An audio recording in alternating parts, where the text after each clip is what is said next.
Hello students, welcome to biology class. I am Priyanka Acharya, your biology teacher.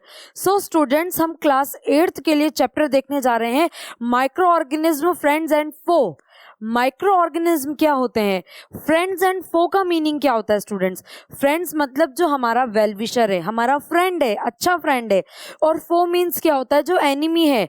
और micro organism क्या होते हैं? सो students, हम देखने जा रहे हैं इस चैप्टर में first introduction to the micro organism. हम अपने चारों तरफ इतने सारे लिविंग ऑर्गेनिज्म को देखते हैं। जब भी आप स्टूडेंट बाहर निकलते हो, आपको इतने सारे अलग अलग वेराइटी के प्लांट्स देखने को मिलते हैं, अलग अलग वेराइटी के एनिमल्स देखने को मिलते हैं, वेरियस वेराइटी के आपको इंसेक्ट्स देखने को मिल रहे हैं। तो इतने सारे अलग अलग टाइप के आपको लिविंग ऑर्गेनिज्म देखने को मिलते हैं। So we see several kinds of plants and animals around us. Yes, हमारे चारों तरफ हम several kinds के क्या animals, insect, flower, plant सब कुछ देख सकते हैं। They all are living organism। लेकिन क्या ऐसा भी होता है क्या कि कुछ ऐसे हों जिसे हम नहीं देख पा रहे हों? So however there are other living organism around us। कुछ ऐसे living organism भी हैं हमारे चारों तरफ which we cannot see with the eyes alone, जिसे हम हमारी आईज से नहीं देख सकते हैं। पॉइंट क्लियर है स्टूडेंट? सो हमने क्या कहा कि हमारे चारों तरफ हमने देखा तो यस, बहुत सारे लिविंग ऑर्गेनिज्म हैं। हम पॉइंट रिपीट करें student, yes we see various living organism. जैसे ही आप अपने रूम से बाहर निकलोगे, आप अपने घर से बाहर निकलोगे, वैसे ही आपको बहुत सारे अलग अलग तरह के प्लांट्स देखने को मिलेंगे, बहुत सारे एनिमल्स देखने को मिलेंगे, इंसेक्ट्स देखने को मिलेंगे। क्या पॉइंट क्लियर स्टूडेंट? बट कुछ लिविंग ऑर्गेनिज्म ऐसे भी होते हैं जिन्हें हम नहीं देख सकते। जिन्हें हम नहीं देख पा रहे, इसका मतलब उनका साइज कैसा होगा? साइज बहुत ही ज्यादा स्मॉल होगा। So students, which we can not see with eyes alone, these are called micro organism और माइक्रोब्स। इन्हें हमने क्या कहा स्टूडेंट? हमने कहा है माइक्रो ऑर्गेनिज्म और माइक्रोब्स कहा है। एक बार इधर ध्यान से सुनना student. Micro means very small, minute, जिनका साइज कैसा है? बहुत ही ज्यादा स्मॉल है, माइन्यूट है, उन्हें कहा है हमने microbes, micro organism. That means student इतने ज्यादा स्मॉल हैं ये, क्या हम उन्हें नॉर्मल आंखों से देख सकते हैं क्या? नहीं। तो फिर क्या करें मैडम? चश्मा लगाएं? नहीं, हमें मैग्नीफाइंग ग्लास को यूज करना पड़ेगा, हमें माइक्रोस्कोप को यूज करना पड़ेगा। तो क्या ये कह सकते हैं दैट ऑर्गेनिज्म जो स्पेसिफिक माइक्रोस्कोप से ही विजिबल है, that are also known as what? Micro organism. So micro organism, microbes हमने कहा जिन्हें हम नेकेड आइज से, नॉर्मल अपनी आइज से नहीं देख सकते हैं। Point clear student? सो क्या क्या क्या होते हैं माइक्रो ऑर्गेनिज्म? क्या क्या ग्रुप होता है माइक्रो ऑर्गेनिज्म का? चलो, नेकेड आइज से नहीं देख सकते तो कैसे देख सकते हैं माइक्रो ऑर्गेनिज्म को?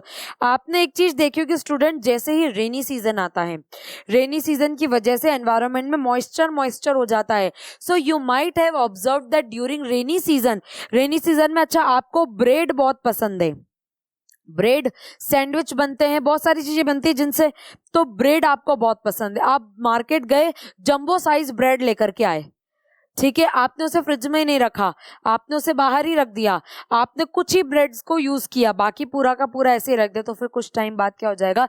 विद इन 1 और 2 डेज में उस पे ग्रेइश व्हाइट पैचेस आ जाएंगे, वो खराब हो जाएगी। हम क्या कहेंगे कि ये तो खराब हो गई ब्रेड। क्या कहते हैं हम? ब्रेड खराब हो गई है। जनरल लैंग्वेज में क्या कहते हैं कि फंजाई लग गए, फंजाई उग गए, उनका ग्रो हो गया। क्या पॉइंट क्लियर है स्टूडेंट? सो हम देख रहे हैं, you might have observe that during rainy season moist bread gets spoiled and its surface gets covered with greyish white patches. उसके सरफेस पर ग्रेइश व्हाइट पैचेस आ गए। जब आपने इसे मैग्नीफाई किया, मैग्नीफाइंग ग्लास में देखा, so when these patches are observed through a magnifying glass, जब इन पैचेस को आप किस में देख रहे हो स्टूडेंट? मैग्नीफाइंग ग्लास में।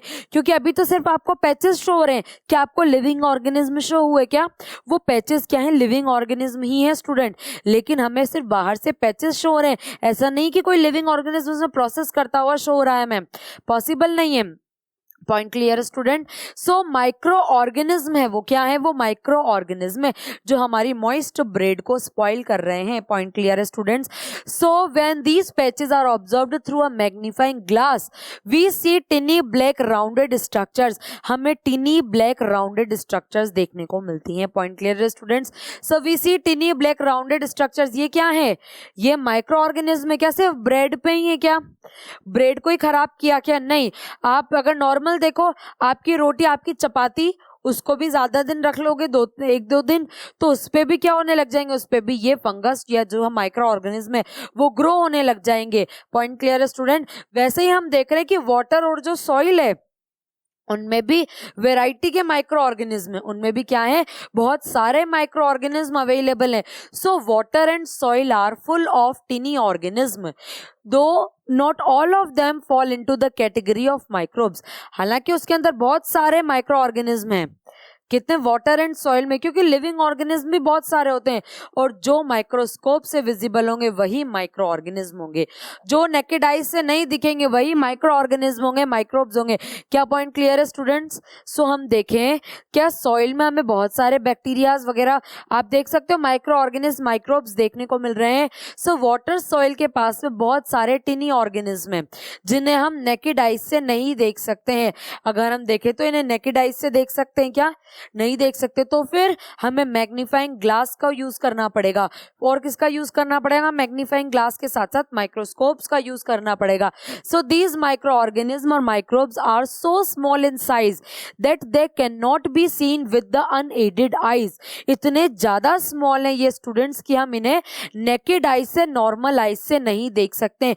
तो फिर हम क्या करें? उस केस में अगर हम नॉर्मल उससे नहीं देख सकते हैं तो हम क्या करें? मैग्नीफाइंग ग्लास यूज कर रहे हैं या फिर माइक्रोस्कोप यूज कर रहे हैं। पॉइंट क्लियर है स्टूडेंट? सो हमने अभी तक क्या बात देखी? हमने ये कहा what are the micro organism. Micro means very small, very minute, organism means living organism, तो बहुत ही ज्यादा स्मॉल है, जो जिन्हें हम नेकेड आइज से नहीं देख सकते, नॉर्मल आइज से नहीं देख सकते, उन्हें हमने क्या कहा? उन्हें हमने माइक्रोब्स कहा है। क्या कहा स्टूडेंट्स? उन्हें हमने माइक्रोब्स कहा है, माइक्रो ऑर्गेनिज्म कहा है। क्या पॉइंट क्लियर है स्टूडेंट? पॉइंट क्लियर है? जैसे कि हमने देखा एक एग्जांपल एक्सपेरिमेंट देखा ब्रेड का। ब्रेड आती है तो ब्रेड कुछ दिनों के बाद रेनी सीजन में क्या हो जाती है? स्पॉइल हो जाती है, क्योंकि माइक्रो ऑर्गेनिज्म ग्रो कर जाते हैं, तो पैचेस आ गए उसमें। पॉइंट क्लियर है students? So some of these such as fungus that grow on bread can be seen with a magnifying glass. उसे हम मैग्नीफाइंग ग्लास से देख सकते हैं। और अदर माइक्रो ऑर्गेनिज्म को किससे देखेंगे? माइक्रोस्कोप से देखेंगे। किससे देखेंगे स्टूडेंट? हम अदर को माइक्रोस्कोप से देखेंगे। So others can not be seen without the help of microscope. और अदर्स जो होते हैं वो माइक्रोस्कोप की हेल्प से ही देखने को मिलते हैं। सो माइक्रोस्कोप में देख करके ही हम बता सकते हैं कि वो कौन सा माइक्रोब्स है। तो माइक्रो ऑर्गेनिज्म, वो माइक्रो ऑर्गेनिज्म, हम ये भी कह सकते हैं micro organism are that organism which is visible from magnifying glass और माइक्रोस्कोप, जो माइक्रोस्कोप से देखने पे विजिबल है। That is why these are called micro organism. इसीलिए हमने इन्हें क्या कहा है? माइक्रो ऑर्गेनिज्म कहा है, माइक्रोब्स कहा है। पॉइंट क्लियर है स्टूडेंट?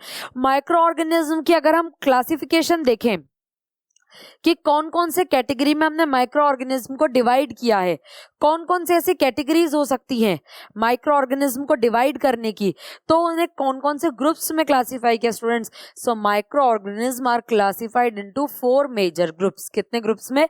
4 मेजर ग्रुप्स में। So these groups are, first है बैक्टीरिया। कौन सा? Spiral and rod shape bacteria means bacteria.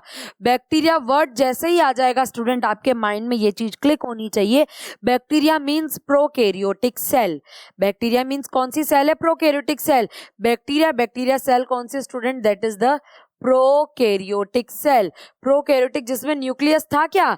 Nuclear membrane थी क्या? नहीं थी, न्यूक्लियर मेम्ब्रेन एब्सेंट थी। So well developed nucleus present था क्या? No, well developed nucleus was absent in which? Absent in bacteria. So bacteria first class है bacteria. Spiral अगर है स्पाइरल तो स्पाइरल बैक्टीरिया, और अगर रॉड शेप है तो रॉड शेप बैक्टीरिया। क्या पॉइंट क्लियर है स्टूडेंट्स? नेक्स्ट देखें एल्गी। एल्गी वर्ड आते हैं स्टूडेंट हमें यूकैरियोट। अब सब क्या है? कैसे है? यूकैरियोट्स हैं। So algae chlamydomonas and spirogyra. Algae कौन कौन से? Chlamydomonas and spirogyra. Protozoa, amoeba, paramecium, मतलब यूनिसेल्युलर यूकैरियोट्स। और प्लांट सेल है कि एनिमल सेल है? प्रोटोजोआ है तो एनिमल सेल है, और अगर एल्गी आ रहे थे तो कैसी थी स्टूडेंट? प्लांट सेल थी। एल्गी आ रहे थे तो कैसी सेल थी? प्लांट सेल थी। पॉइंट क्लियर है स्टूडेंट? सो हमने देखा कि थर्ड ग्रुप कौन सा है? प्रोटोजोआ। एंड नेक्स्ट हम देखें ये एल्गी, क्लेमाइडोमोनास, स्पाइर वगैरह, अगर एल्गी है स्टूडेंट तो सेल कौन सी है? प्लांट सेल है। यूकैरियोटिक तो है और सेल है प्लांट सेल। और हम देख रहे हैं क्या? प्रोटोजोआ है। प्रोटोजोआ है तो सेल कौन सी है? एनिमल सेल है। सेल कौन सी है? एनिमल सेल है। Amoeba and paramecium, fungi, bread, mould, Aspergillus, Penicillium, जो हम ब्रेड पर इतनी देर से देख रहे हैं मैग्नीफाइंग ग्लास से, वो क्या है स्टूडेंट? वो ब्रेड मोल्ड, वो फंजाई है। वो क्या है? वो फंजाई है। सो हमने 4 मेजर ग्रुप्स में डिवाइड किया स्टूडेंट। कौन कौन सा 4 मेजर ग्रुप रहा? बैक्टीरिया, बैक्टीरिया क्या है? प्रोकैरियोटिक सेल है। क्या है? प्रोकैरियोटिक सेल है। एल्गी यूकैरियोटिक है, प्लांट सेल है। और प्रोटोजोन यूकैरियोटिक है, एनिमल सेल। और फंजाई यूकैरियोटिक है और फंजाई सेल है। क्या पॉइंट क्लियर है स्टूडेंट्स? सो हमने देखा 4 मेजर कैटेगरीज हो गए। अब वायरसेस हैं, ये कैटेगरी में क्यों नहीं रखा हमने? रखा तो क्यों रखा और नहीं रखा तो क्यों नहीं रखा? वायरस भी तो माइक्रो ऑर्गेनिज्म होते हैं कि नहीं होते हैं? ऐसे आप देख के थोड़ी बता सकते हो कि इसके ऊपर माइक्रो ऑर्गेनिज्म है, नहीं देख सकते हो। तो वायरस क्या है? वायरस भी माइक्रो ऑर्गेनिज्म है। वायरस क्या है? वायरस भी माइक्रो ऑर्गेनिज्म है। So viruses are also microscopic, वो भी माइक्रोस्कोप से देखने पे ही विजिबल होते हैं, इसलिए उन्हें भी क्या कहा? उन्हें भी माइक्रो ऑर्गेनिज्म कहा है। लेकिन वायरस के बारे में एक बात यह है कि जब तक ये किसी भी लिविंग ऑर्गेनिज्म के कांटेक्ट में नहीं है, लिविंग ऑर्गेनिज्म की बॉडी में नहीं है, तब तक कैसा? ये डेड है। मतलब फॉर एग्जांपल अगर ये बोर्ड पर प्रेजेंट है तो ये डेड है। जैसे मैंने उसे टच कर लिया, वो मेरी बॉडी में आ गया, अब वो क्या हो गया? लिविंग हो गया, क्योंकि वो मेरी बॉडी को यूज करेगा, मेरी बॉडी के सेल्स को यूज करेगा, होस्ट सेल को यूज करेगा। किस लिए? Host organism. उस वायरस के लिए होस्ट ऑर्गेनिज्म कौन हो गया? मैं हो गई। वैसे ही आप अगर देख सकते हो, आपके पेन पर कोई माइक्रो ऑर्गेनिज्म के फॉर्म में वायरस है, तब तक वो नॉन लिविंग है, वो अपना नंबर इंक्रीज नहीं कर रहा। अगर डिजीज कर रहा है तो कोई डिजीज नहीं कर रहा। जैसे आपने उस पेन को टच किया, वैसे ही आप होस्ट ऑर्गेनिज्म हो गए। अब वो आपकी बॉडी को यूज करेगा, मतलब बॉडी की होस्ट सेल को यूज करेगा, आपकी मशीनरी को यूज करेगा। So viruses reproduce only inside the cells of the host organism. सिर्फ और सिर्फ होस्ट ऑर्गेनिज्म की सेल में ही क्या होते हैं? वो रिप्रोडक्शन कर सकते हैं, रिप्रोड्यूस कर सकते हैं। फॉर एग्जाम्पल कैसे? वायरस है, उन्होंने वायरस रेप्लिकेशन किया किसमें? होस्ट सेल में, और न्यू वायरसेस को बना लिया। पॉइंट क्लियर है? वायरस उन्होंने होस्ट सेल में रेप्लिकेशन किया, आफ्टर दैट न्यू वायरसेस को बना लिया, नंबर इंक्रीज कर लिया। सो द होस्ट ऑर्गेनिज्म कौन कौन सा हो सकता है? बैक्टीरिया भी हो सकता है, प्लांट भी हो सकता है, और एनिमल्स भी हो सकते हैं। सो द होस्ट ऑर्गेनिज्म में भी बैक्टीरिया भी हो सकता है, बैक्टीरिया पर अटैक कर रहा है, हो सकता है कि वो क्या कर रहा हो? बैक्टीरिया पर अटैक कर रहा हो, और बैक्टीरिया की मशीनरी को, बैक्टीरिया को एज अ होस्ट यूज कर रहा हो। पॉइंट क्लियर है? सो बैक्टीरिया भी हो सकता है उसका होस्ट, प्लांट भी हो सकता है उसका होस्ट। हो सकता है कि वो प्लांट पे काम कर रहा हो, मतलब प्लांट की मशीनरी को यूज कर रहा हो, प्लांट उसका होस्ट हो, और लास्ट देखेंगे एनिमल उसका होस्ट हो सकता है। क्या पॉइंट क्लियर स्टूडेंट? सो अगर होस्ट ऑर्गेनिज्म देखें, दैट में भी बैक्टीरियम, प्लांट और एनिमल, ये सब हो सकते हैं। क्या आपने कुछ बीमारियों के नाम सुने हैं? कॉमन कोल्ड, इन्फ्लुएंजा, कफ, क्या ये सब सुना है स्टूडेंट्स? यस, बहुत कॉमन है ये सब disease. So common cold, common elements जो हैं वो देखें हम, cold, influenza, flu and most coughs are caused by viruses. किसकी वजह से होते हैं? वायरस की वजह से होते हैं। कौन कौन से हो रहे हैं? कोल्ड हो रहा है, वायरस की वजह से हो रहा है। हम देखें नेक्स्ट, इन्फ्लुएंजा हो रहा है, इन्फ्लुएंजा वायरस की वजह से हो रहा है। नेक्स्ट देखें कफिंग हो रहा है, कफिंग, स्नीजिंग, कफिंग हो रही है, वो भी किसकी वजह से हो रही है? वायरस की वजह से हो रही है। तो मोस्ट ऑफ द डिजीजेस जो हो रही है कोल्ड से रिलेटेड, कॉमन कोल्ड, इन्फ्लुएंजा, और कौन सी देखी हमने देखी कफ, ये सब वायरस से होती है। तो क्या सिर्फ वायरस ही डिजीज करता है क्या? सब पूछ सकते हैं कि सिर्फ वायरस से डिजीज करता है क्या, वायरस के अलावा बैक्टीरिया से और किसी से डिजीज नहीं होती क्या। सो सीरियस डिजीज जो हम देखें वो तो कॉमन डिजीजेस थी, जो सीरियस मैटर तक पहुंच जाता है तो वो कौन कौन सी है, polio and chicken pox. Polio and chicken pox वो भी किसकी वजह से होते हैं, वायरस की वजह से होते हैं। पोलियो और क्या, चिकन पॉक्स, ये भी किसकी वजह से हो रहे हैं, वायरस। तो क्या सिर्फ हमने देखा, चलो अभी तक हमने ये देखा, एक बार फिर से रिपीट करते हैं, माइक्रो ऑर्गेन, हमारे चारों तरफ बहुत सारे एनिमल, प्लांट्स, ऑर्गेनिज्म प्रेजेंट हैं, लेकिन जिन्हें हम नेकेड आई से नहीं देख सकते हैं, वेरी स्मॉल है साइज में, दैट आर माइक्रो ऑर्गेनिज्म। देखने के लिए या तो स्पेसिफिक मैग्नीफाइंग ग्लास यूज करो या माइक्रोस्कोप यूज करो, इसीलिए उसे क्या कहा है हमने, माइक्रो ऑर्गेनिज्म कहा है। क्या कहा है उसे हमने, इसीलिए स्टूडेंट्स माइक्रो ऑर्गेनिज्म कहा है। Are you getting my point students और नॉट? यस। सो हम देख रहे हैं कि माइक्रो ऑर्गेनिज्म में हमने उसकी 4 ग्रुप्स की कैटेगरी देखी, क्लासिफाई 4 ग्रुप्स में किया। एक ग्रुप कौन सा था, एक ग्रुप हमने दिया वो था yes bacteria, second protozoa, fungi, algae, इन सबको हमने ग्रुप्स में। लेकिन वायरस की बात करें, क्या वायरस भी माइक्रोस्कोपिक है? यस। तो वायरस भी माइक्रो ऑर्गेनिज्म है, यस। बट ये लिविंग एंड नॉन लिविंग के बीच में एक क्या होती है, कनेक्टिंग लिंक होता है। बिकॉज अगर ये नॉन लिविंग पर प्रेजेंट है तो नॉन लिविंग है, और अगर किसी लिविंग ऑर्गेनिज्म की बॉडी में आ गया तो उस होस्ट ऑर्गेनिज्म की बॉडी की मशीनरी को यूज करेगा अपने ग्रो करने के लिए। सो कॉमन हमने डिजीज देखी, और अब देख रहे हैं डिजीज। आफ्टर दैट प्रोटोजोआ, क्या प्रोटोजोआ भी डिजीज करता है कि यस। तो ये disease like dysentery and malaria, वो किसकी वजह से होता है, प्रोटोजोआ। डाइसेंट्री एंड मलेरिया किसकी वजह से हो रहा है, वो प्रोटोजोन की वजह से हो रहा है। किसकी वजह से, प्रोटोजोन की वजह से। क्या बैक्टीरिया भी डिजीज करेगा क्या? यस, बैक्टीरिया भी डिजीज कर रहा है। सो बैक्टीरिया से कौन कौन सी होती है, टाइफॉइड एंड ट्यूबरकुलोसिस, ये किससे होती है स्टूडेंट्स, बैक्टीरिया से होती है।